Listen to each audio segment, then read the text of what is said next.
Hello അസ്സലാമു അലൈക്കും. അപ്പോൾ സമുദ്ര സദ്യയൊക്കെ എല്ലാവരും കണ്ടെന്ന് വിചാരിക്കുന്നത് കഴിഞ്ഞ വീഡിയോ ആണ് കേട്ടോ. അപ്പോൾ നല്ല അടിപൊളി റെസ്പോൺസാണ് എനിക്ക് കിട്ടിയത്. കുറേ ആൾക്കാർ കമൻസ് വഴിയല്ല അല്ലാണ്ട് എല്ലാവർക്കും ഇഷ്ടമായി എന്നുള്ള പേഴ്സണലായിട്ട് ഒരുപാട് മെസ്സേജ് കിട്ടി, സന്തോഷം. അപ്പോൾ ഇന്ന് ഞാൻ കാണിക്കുന്നത് നല്ലൊരു അടിപൊളി ബീഫ് റോസ്റ്റാണ് കേട്ടോ. ഈ സാധാരണ ബീഫ് റോസ്റ്റ് അല്ല, ബീഫ് ഗീ റോസ്റ്റ് എന്നാണ് ഇതിൻ്റെ പേര്. അപ്പോൾ അത് ഞാൻ ചട്ടിയിലാണ് ഉണ്ടാക്കുന്നത്. അപ്പോൾ എന്താ പറയുക, ഒന്നും കൂടെ അതുക്കും മേലെ എന്ന് പറഞ്ഞ പോലെ ഒന്നും കൂടെ ടേസ്റ്റിയാണ്. അപ്പോൾ സൂപ്പർ സാധനമാണ് കേട്ടോ, ഭയങ്കര ടേസ്റ്റാണ് ഈ ഒരു ബീഫ് ഗീ റോസ്റ്റ് എന്ന് പറയുന്നത്. എല്ലാവർക്കും ഇഷ്ടമാവും, എന്തിൻ്റെ കൂടെയും തിന്നാൻ പറ്റുന്ന നല്ല കോമ്പിനേഷനാണ്, അടിപൊളി സാധനമാണ് കേട്ടോ. അപ്പോൾ എൻ്റെ ചാനൽ ആദ്യമായിട്ട് ആരെങ്കിലും കാണുന്നവരുണ്ടെങ്കിൽ ഒന്ന് സബ്സ്ക്രൈബ് ചെയ്ത് സപ്പോർട്ട് ചെയ്യാൻ മറന്നു പോകരുത്. അതുപോലെ തന്നെ തൊട്ടടുത്തുള്ള ബെല്ലൈക്കൺ ഒന്ന് ക്ലിക്ക് ചെയ്ത് കൊടുത്തിട്ട് അതിൽ ഓൾ എന്നുള്ള ഓപ്ഷൻ കൊടുക്കുകയാണെങ്കിൽ ഞാനിടുന്ന വീഡിയോസൊക്കെ പെട്ടെന്ന് തന്നെ നിങ്ങൾക്ക് കിട്ടുകയും ചെയ്യും. തുടക്കത്തിൽ തന്നെ എല്ലാവരും ഒന്ന് ലൈക്ക് ചെയ്തേക്കും കേട്ടോ. അപ്പോൾ ഞാൻ ഈ ഒരു ബീഫ് ഗീ റോസ്റ്റ് ഉണ്ടാക്കാൻ വേണ്ടിയിട്ട് 1 കിലോ ബീഫാണ് എടുത്ത് വെച്ചത്. നല്ല ഇനം ബീഫായിരിക്കണം കേട്ടോ, എന്നാലാണ് ഇതിന് നല്ല ടേസ്റ്റ് ഉണ്ടാവുള്ളൂ. നല്ല കുറച്ച് ഇളയത് നോക്കിയിട്ട് ബീഫ്, ഇത് വിത്ത് ബോൺസ് ആണ് കേട്ടോ, ബോണോട് കൂടിയുള്ള ബീഫാണ് ഞാനിപ്പോൾ എടുത്തത്. 1 കിലോ ആണ് വെയിറ്റ്. ഇനിയിപ്പോൾ അത് ഞാൻ കുക്കറിൽ ജസ്റ്റ് ഒന്ന് ഒരു മുഴുവനായിട്ട് വേവിക്കേണ്ട ഒരു 3/4 ഭാഗം ഞാൻ കുക്കറിൽ ആദ്യം ഒന്ന് വേവിച്ചെടുക്കുന്നുണ്ട്. അപ്പോൾ അതിന് വേണ്ടിയിട്ട് ഈ ഒരു ബീഫ് നമ്മൾ കുക്കറിലേക്ക് ഇട്ട് കൊടുക്കുക. അപ്പോൾ ഈ ഒരു കുക്കറിലോ അല്ലെങ്കിൽ ഇറച്ചിയിലോ ഒന്നും തീരെ വെള്ളം ഉണ്ടാവാൻ പാടില്ല കേട്ടോ. വെള്ളം ഫുള്ളായിട്ട് എടുത്ത് കളഞ്ഞതിൻ്റെ ശേഷം നമ്മൾ ഇതിലേക്ക് ഇടാവും. ഇനി പൊടികളാണ് ചേർക്കുന്നത്. ഒരു 1.5 ടേബിൾ സ്പൂൺ മല്ലിപ്പൊടിയാണ് ഇടുന്നത്. ഞാൻ മെഷറിംഗ് ടേബിൾ സ്പൂണിൻ്റെ കണക്കാണ് താഴെ എഴുതി കാണിക്കുന്നത് കേട്ടോ. പിന്നെ ഒരു വലിയ 1.5 ടേബിൾ സ്പൂൺ തന്നെ റെഡ് ചില്ലി പൗഡർ, നമ്മൾ മുളക് പൊടി ഇട്ട് കൊടുക്കുക. പിന്നെ കുറച്ച് മഞ്ഞൾപ്പൊടി ഇട്ട് കൊടുക്കുക. പിന്നെ വേണ്ടത് ഗരം മസാല ആണ്, 1 ടീസ്പൂൺ നിറച്ച് ഗരം മസാല ഇട്ട് കൊടുക്കുന്നുണ്ട്. പിന്നെ നമ്മളെ പെരിഞ്ജീരകത്തിൻ്റെ പൊടിയാണ് ഇടുന്നത്, അതും 1 ടീസ്പൂണാണ് ഫുള്ളായിട്ട് ഇട്ട് കൊടുക്കുന്നത് കേട്ടോ. അപ്പോൾ എല്ലാത്തിൻ്റെ അളവ് താഴെ കാണിക്കുന്നുണ്ട്. ഇനിയിപ്പോൾ ഇഞ്ചിയും വെളുത്തുള്ളിയും പേസ്റ്റ് 1/2 ടേബിൾ സ്പൂൺ വീതമാണ് ഇടുന്നത്. ഇത് 1/2 ടേബിൾ സ്പൂൺ തന്നെ ഉള്ളൂ കേട്ടോ, ഫ്രീസറിൽ വെച്ചതായതുകൊണ്ടാണ് ഇങ്ങനെ കാണിക്കുന്നത്. അപ്പോൾ 1/2 ടേബിൾ സ്പൂൺ തന്നെ ഇഞ്ചി ഇട്ടിട്ടുണ്ട്. പിന്നെ ആവശ്യത്തിന് ഉപ്പ് ഇട്ട് കൊടുക്കുക. ഈ ഒരു ബീഫിലേക്ക് വേണ്ടി ഉപ്പ് ഇപ്പം തന്നെ അങ്ങ് ഇട്ട് കൊടുക്കുക, എന്നാൽ ബീഫിൽ നല്ലോണം ഉപ്പ് അങ്ങ് പിടിച്ചോളും. ഇനി ഇത് തീരെ വെള്ളം നയിക്കാണ്ട് നല്ലോണം കൈ കൊണ്ടൊന്ന് മിക്സ് ആക്കി എടുക്കുക കേട്ടോ. തീരെ വെള്ളം ഉണ്ടാവാൻ പാടില്ല. ഇറച്ചി കഴുകിയിട്ട് ഊറ്റാൻ വേണ്ടി വെക്കണേ, എന്നിട്ടാണ് ഇതിലേക്ക് ഇടേണ്ടത്. തീരെ വെള്ളം ഉണ്ടാവരുത്. അപ്പോൾ നന്നായിട്ട് മിക്സ് ചെയ്ത് കൊടുക്കുക. ഇനിയിപ്പോൾ അത് മൂടിയിട്ട് ഞാനിതൊന്ന് വേവിച്ചെടുക്കുകയാണ്. അപ്പോൾ ഈ ഒരു കുക്കറിൽ ഒരു 3 വിസിലാണ് ഞാനിപ്പം വേവിച്ചെടുക്കുന്നത്. അപ്പോൾ ഒരു 3/4 ഭാഗം വെന്ത് കിട്ടും. അപ്പോൾ ഞാനത് അവിടുന്ന് വേവാൻ വേണ്ടി വെച്ചിട്ടുണ്ട്. അത് വേവണ സമയം കൊണ്ട് തന്നെ നമുക്ക് അതിൻ്റെ ഗീ റോസ്റ്റിൻ്റെ ബാക്കി ചെയ്യാം കേട്ടോ. അപ്പോൾ ഞാൻ അത് ചെയ്യാൻ വേണ്ടിയിട്ട് ഒരു ചട്ടി വെച്ച് കൊടുത്തിട്ടുണ്ട്. ഞാൻ ഈ ചട്ടിയിലാണ് ഇത് റോസ്റ്റ് ചെയ്യുന്നത്. അതിലേക്ക് ഓയിലാണ് വെച്ച് കൊടുക്കുന്നുണ്ട്. ഒരു 3 ടേബിൾ സ്പൂൺ ഓയിൽ വയ്ക്കുന്നുണ്ട്. അപ്പോൾ ഈ ഓയിലിന് പകരം നിങ്ങൾക്ക് തുടക്കത്തിൽ തന്നെ ഗീ വയ്ക്കണമെങ്കിൽ അങ്ങനെയും ചെയ്യാം കേട്ടോ. ഇവിടെ പിന്നെ കുട്ടികൾക്ക് അധികം ഗീൻ്റെ ടേസ്റ്റ് അത്ര ഇഷ്ടമില്ലാത്തതുകൊണ്ടാണ് ഞാൻ ഓയിലും കൂടെ മിക്സ് ചെയ്തത്. അപ്പോൾ നിങ്ങൾക്ക് വേണമെങ്കിൽ ഫുള്ളായിട്ട് ഗീയിൽ ചെയ്യാം. ഇതിപ്പോൾ ഒരു വലിയ സൈസ് 3 ഉള്ളിയാണ് ഞാനിപ്പോൾ എടുത്തത്. 1 കിലോ ഉള്ളിയിലേക്ക് ഒരു 3 ഉള്ളിയാണ് എടുത്തത് കേട്ടോ. നിങ്ങൾ കാണുന്നുണ്ടല്ലോ, നമ്മൾ സാധാരണ ഭക്ഷണം കഴിക്കുന്ന ഒരു പ്ലേറ്റിലാണ് ഇപ്പോൾ ഇതുള്ളത്. അപ്പോൾ ഏകദേശം ഒരു അളവ് കിട്ടുമല്ലോ.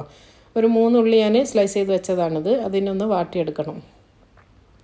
അപ്പോൾ ചെറുതായിട്ടൊന്ന് കളറൊക്കെ ഒന്ന് മാറി ഇതൊന്ന് സോഫ്റ്റ് ആകണ വരെ ഒന്ന് വാട്ടിയെടുക്കണം കേട്ടോ. അപ്പോൾ ഇത് കണ്ടില്ലേ, ഈ ഒരു ഭാഗത്തിൽ നന്നായിട്ടൊന്ന് നല്ലോണം വാടി കിട്ടണം. അപ്പോൾ ഇതൊന്ന് നല്ലോണം വാടാൻ വേണ്ടി തുടങ്ങിയിട്ടുണ്ട്. ഇതിപ്പോൾ കണ്ടില്ലേ, ഈ ഒരു ഭാഗം മതി കേട്ടോ. ഇതിലേക്ക് ഞാനൊരു 3 തക്കാളി വെള്ളമൊന്നും ചേർക്കാണ്ട് മിക്സിയിൽ അരച്ച് വെച്ചതാണ്. ഇത് 3 തക്കാളിയാണ്, ഒരു മീഡിയം സൈസുള്ള 3 തക്കാളി.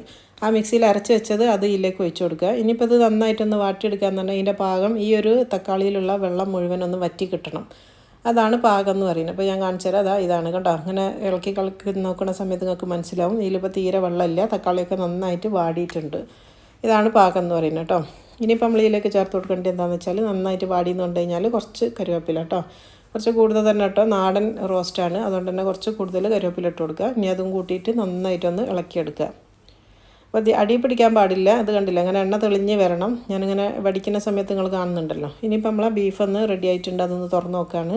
ഒരു 3/4 ഭാഗം വെന്ത് കിട്ടിയാൽ മതി കേട്ടോ. ബാക്കി നമ്മൾ ആ ഒരു ചട്ടിയിൽ നിന്നാണിത് ബാക്കി റോസ്റ്റ് ചെയ്തെടുക്കുന്നത്. അപ്പോൾ അത് നന്നായിട്ട് റെഡി ആയിട്ടുണ്ട്. ഇപ്പോൾ നമ്മൾ തീരെ വെള്ളം ഒഴിക്കാണ്ട് നിന്നിട്ട് തന്നെ കണ്ടില്ലേ, ഒരു ഏകദേശം ഒരു 1/2 കപ്പിൻ്റെ അടുത്ത് വെള്ളം ഇതിലുണ്ട്. അപ്പോൾ ഇത് റെഡിയാണ്. ഇത്രയും വെന്താൽ മതി. ഇനിയിപ്പോൾ ഞാനിത് ആ ചട്ടിയിലേക്ക് ഇതും കൂടെ ഒഴിച്ചു കൊടുക്കാൻ വേണ്ടി പോവുകയാണ് കേട്ടോ. ഇനി ഇത് ഇതിൻ്റെ കൂടെ കിടന്നിട്ട് നന്നായിട്ട് ബാക്കി വേവ് ഈ ഒരു ചട്ടിയിൽ നിന്നാണ് നമ്മൾ റോസ്റ്റ് ചെയ്തെടുക്കേണ്ടത് കേട്ടോ. നന്നായിട്ടൊന്ന് വടിച്ച് ഇതിലേക്ക് ഒഴിക്കുക. അപ്പോൾ അത് നന്നായിട്ട് ഫുള്ളായിട്ട് വടിച്ച് ഈ ഒരു ചട്ടിയിലേക്ക് ഒഴിച്ച് കൊടുത്തിട്ടുണ്ട്. ഇനി ഇത് ഈ ഒരു ഉള്ളിയും ഈ ഒരു ബീഫും കൂടെ നന്നായിട്ടൊന്ന് മിക്സ് ചെയ്ത് കൊടുക്കുക. നല്ലോണം മിക്സ് ചെയ്ത് കൊടുക്കണേ. അപ്പോൾ കുറച്ച് വെള്ളം നമ്മൾ ഈ ബീഫ് വേവിച്ചതിൽ കുറച്ച് വെള്ളമുണ്ട്, ആ ഒരു വെള്ളം കൂടെ ഒന്ന് വറ്റി കിട്ടണം. പിന്നെ പോരാത്തതിന് ബാക്കി ഫുൾ വേവ് ഉണ്ടല്ലോ, ആ വേവും ഇവിടെ ഇതിൽ കിട്ടണം. ഒരു ഏകദേശം ഒരു മിനിമം ഒരു 15 മിനിറ്റ് നമ്മളിതിങ്ങനെ ചെറിയ തീയിലിട്ടിട്ട് ഒന്ന് വറ്റിച്ചെടുക്കണം കേട്ടോ. അപ്പോഴാണ് ആ ഒരു ബീഫ് കറക്റ്റ് വേവിലേക്ക് ആയി കിട്ടുക. നല്ലോണം വെന്താലാണ് നല്ല ടേസ്റ്റ് ഉണ്ടാവുക. അപ്പോൾ അത് ഏകദേശം ഒന്ന് ചെറുതായിട്ടൊന്ന് വറ്റാൻ തുടങ്ങിയിട്ടുണ്ട്. അപ്പോൾ ഞാൻ നോക്കിയപ്പോൾ പാകത്തിന് വെന്തിട്ടുണ്ട് കേട്ടോ ബീഫൊക്കെ. അപ്പോൾ നന്നായിട്ടൊന്ന് വറ്റിച്ചെടുക്കണം. ഇനിയിപ്പോൾ നമ്മളെ മെയിൻ സാധനം എന്ന് പറയുന്നത് ഗീ. ഒരു വലിയ ടേബിൾ സ്പൂൺ ഗീ ആണ് ഞാനിപ്പോൾ ഇതിലേക്ക് ഒഴിച്ച് കൊടുക്കുന്നത് കേട്ടോ. ഈ ഒരു ഗീ ഒഴിച്ചതിന് ശേഷം ഒരു കുറച്ച് സമയം വരെ ഇതൊന്ന് റോസ്റ്റ് ചെയ്തെടുക്കണം. നന്നായിട്ട് എണ്ണയൊക്കെ തെളിയുന്ന വരെ നന്നായിട്ട് ഇതൊന്ന് വറ്റി വരണം. അപ്പോൾ ഞാൻ പറഞ്ഞല്ലോ തുടക്കത്തിൽ ഞാൻ ഓയിൽ ഒഴിച്ചതിന് പകരം നിങ്ങൾക്ക് അന്നേരം വേണമെങ്കിൽ ഗീ തന്നെ ഒഴിച്ച് കൊടുക്കാം കേട്ടോ. ശരിക്കും ഈ ബീഫ് ഗീ റോസ്റ്റ് എന്ന് പറഞ്ഞിട്ടുള്ള ഒത്തൻറ്റിക് ആയിട്ടുള്ള റെസിപ്പി എന്ന് പറയുന്നത് ആ ഒരു നമ്മൾ സ്ലൈസ് ചെയ്ത ഒനിയൻ ചെയ്യുന്ന സമയത്ത് തന്നെ വാട്ടുന്ന സമയത്ത് തന്നെ നമ്മൾ ഗീ ആണ് ഒഴിച്ച് കൊടുക്കേണ്ടത്. അപ്പോൾ ഞാനിപ്പോൾ അത് ഞാൻ പറഞ്ഞല്ലോ ഇവിടെ കുട്ടികൾക്ക് നെയ്യിൻ്റെ ചൊയ അധികം വന്നു കഴിഞ്ഞാൽ അവർക്കൊരു മടുപ്പ് പോലെയാണ്. അപ്പോൾ അതുകൊണ്ടാണ് ഞാനത് ഓയിൽ ഒഴിച്ച് കൊടുത്തത്. നിങ്ങൾ ഉള്ളി വാട്ടുമ്പോൾ തന്നെ നിങ്ങൾക്ക് നെയ്യ് ഒഴിക്കണമെങ്കിൽ അങ്ങനെ ചെയ്ത് കൊടുക്കുക. ശരിക്കുള്ള റെസിപ്പി അതാണ്, ഫുള്ളായിട്ട് ഗീ ആണ് ഒഴിച്ച് കൊടുക്കുക. അപ്പോൾ അത് നന്നായിട്ട് വെന്തിട്ടുണ്ട്. അപ്പോൾ ഇതിനിടയിൽ ഞാൻ ഉപ്പ് നോക്കിയപ്പോൾ കുറച്ച് കുറവുള്ളതുകൊണ്ടാണ് കുറച്ചും കൂടെ ഇട്ട് കൊടുത്തത് കേട്ടോ. അപ്പോൾ ആ ഉപ്പ് ഇപ്പോൾ കറക്റ്റായിട്ടുണ്ട്. ഇപ്പോൾ നന്നായിട്ട് ഇത് റോസ്റ്റായി വന്നിട്ടുണ്ട് കേട്ടോ. ബീഫൊക്കെ നന്നായിട്ട് വെന്തിട്ടുണ്ട്. ഇതാണ് ഇതിൻ്റെ പാകം എന്ന് പറയുന്നത്.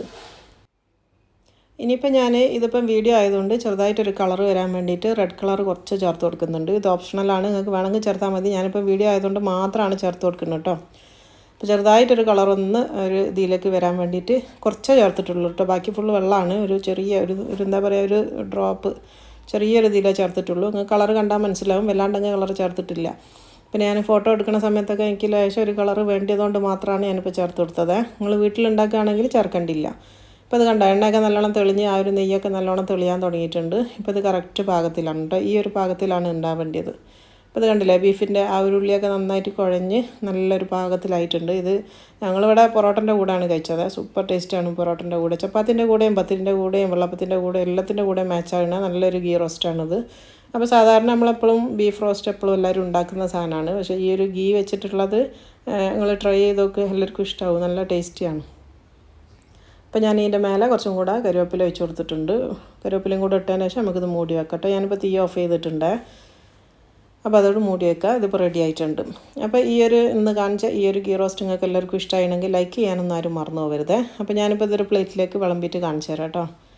അപ്പോൾ അത് കണ്ടില്ലേ അതിൻ്റെ ഈ ഒരു മൂടി തുറക്കുമ്പോൾ തന്നെ നല്ല മണമാണ് വരിക. നല്ല സൂപ്പർ മണം എന്ന് പറയില്ലേ, അതുപോലത്തെ നല്ല ആ ഒരു ബീഫിൻ്റെ നമ്മൾ ചട്ടിയിൽ വറ്റിച്ചതിൻ്റെ ഒക്കെ ഉള്ള ആ ഒരു നെയ്യിൻ്റെ ഒരു മണമോ എല്ലാം കൂടാണ് ഒന്നിച്ചാണ് ഉണ്ടാവുക. നല്ലൊരു സ്പെഷ്യൽ സാധനമാണ്. അപ്പോൾ നമുക്ക് പരിപാടികൾക്കൊക്കെ ആരെങ്കിലും ഗസ്റ്റൊക്കെ ഉണ്ടെങ്കിലൊക്കെ നമുക്ക് ഉണ്ടാക്കാൻ പറ്റുന്ന നല്ലൊരു ഐറ്റമാണത്. ശരിക്കും നമ്മളെ നൈസ് പത്തിരിൻ്റെ കൂടെയൊക്കെ നല്ല മാച്ചായിരിക്കും കേട്ടോ. സൂപ്പർ കോമ്പിനേഷനാണ്. അപ്പോൾ ഞാൻ പറഞ്ഞല്ലോ ഞാനിപ്പോൾ ഇന്നിവിടെ പൊറോട്ടൻ്റെ കൂടെയാണ് കഴിച്ചത്. അത് നല്ല ടേസ്റ്റാണ്. കുട്ടികൾക്ക് പൊറോട്ട ഭയങ്കര ഇഷ്ടമാണ്. അപ്പോൾ പിന്നെ ഇന്ന് നമ്മൾ പൊറോട്ടയാണ് ഇതിൻ്റെ കൂടെ റെഡിയാക്കിയത്. അപ്പോൾ ഇത് കണ്ടല്ലോ, കാണുമ്പോൾ തന്നെ നിങ്ങൾക്ക് മനസ്സിലാവില്ലേ നല്ല ടേസ്റ്റി ആയിട്ടുള്ള നല്ല അടിപൊളി ബീഫ് റോസ്റ്റാണെന്നുള്ള. അപ്പോൾ നിങ്ങൾ ബീഫ് കിട്ടുന്ന സമയത്ത് ഈ ഒരു റെസിപ്പി ഒന്ന് ട്രൈ ചെയ്ത് നോക്കണേ. എന്നിട്ട് നിങ്ങളുടെ അഭിപ്രായം പറയണം ഇൻഷാ അല്ലാ. അപ്പോൾ നിങ്ങൾക്ക് എല്ലാവർക്കും ഇഷ്ടമായി എന്ന് തന്നെ വിചാരിക്കുന്നു. ഇപ്പോൾ എൻ്റെ കാണാത്ത വീഡിയോ ഉണ്ടെങ്കിൽ കഴിഞ്ഞ സമുദ്രസദ്യ ഒന്ന് എല്ലാവരും കണ്ടു നോക്കണേ. ഇൻഷാ അല്ലാ ഇതുപോലെ തന്നെ അടുത്ത നല്ലൊരു വീഡിയോ ആയിട്ട് അടുത്തതിൽ കാണുന്നത് വരെ അസ്സലാമു അലൈക്കും.